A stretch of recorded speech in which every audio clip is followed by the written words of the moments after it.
నెల్లూరు జిల్లా వరికుంటపాడు మండలం జంగారెడ్డిపల్లి గ్రామంలో మైనింగ్ వ్యతిరేకంగా గ్రామస్తులు రోడ్డు మీద బైఠాయించి మానవహారం చేపట్టారు. మైనింగ్ ఆపకపోతే ఆత్మహత్యలు చేస్తామని హెచ్చరించారు. 90 కుటుంబాల జీవనం ప్రమాదంలో పడిపోయిందని తెలిపారు. హైవేపై ధర్నా వల్ల ట్రాఫిక్ అంతరాయం ఏర్పడింది. ఇటు పోలీసులు జోక్యం చేసుకుని పరిస్థితిని అదుపులోకి తేవాల్సి వచ్చింది.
ఈ మూమెంట్లు ఎందుకు వస్తాయి?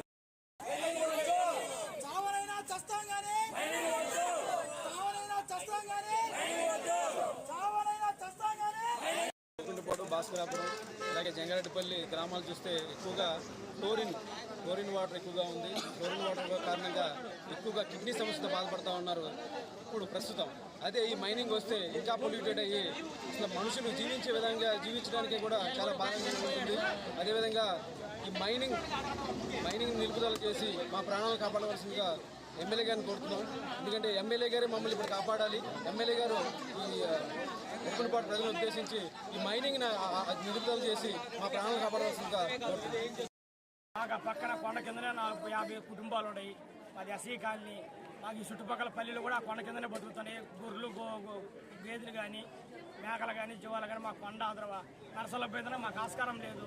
మాకు చుట్టుపక్కల పైర్లు మాకు కొండ ఆస్కారము. ఆ కొండ మైనింగ్ వ్యాపారం మేము చేయనీయము. చేయడానికని మేము రిస్క్ చేస్తాం. ఎంత దూరమైన పోతాం. ఎవరైనా మమ్మల్ని కలకరించుకొని దీన్ని రద్దు చేయాలని మేము కోరుకుంటున్నాం. మా ప్రాణాలు మాకు ముఖ్యము. పిల్ల జల్ల అంతా ఈ ఊరిని నమ్ముకొని బతుకుతున్నాము. ఎన్నో తరాల నుంచి ఈడున్నాము. ఎన్ని కుటుంబాలు ఈడ కాసుకొని ఉన్నారు. అందరినీ చంపేసి వాళ్ళను మైనింగ్ చేసుకోమంటే చేసుకోండి. మేమందరం ఏమైనా చచ్చిపోతాము. ఈ రోడ్లనైనా చచ్చిపోతాం. మేమంతా అందరినీ కావాలనుకుంటే మమ్మల్ని అందరినీ చంపి వాళ్ళు బాగుపడమని చెప్పు. అది